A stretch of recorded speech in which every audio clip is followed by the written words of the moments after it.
Welcome to the NTE 35W TEXpress Lanes. This video will show you how to enter the NTE 35W TEXpress Lanes while driving south on I-35W after passing the I-820 interchange.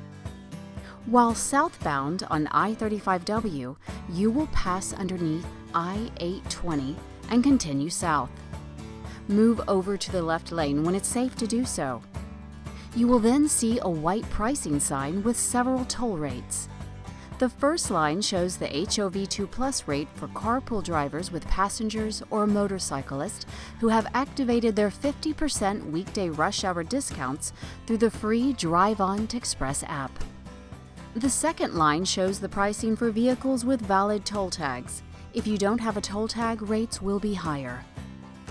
For more info on regional HOV policies, visit nctcog.org.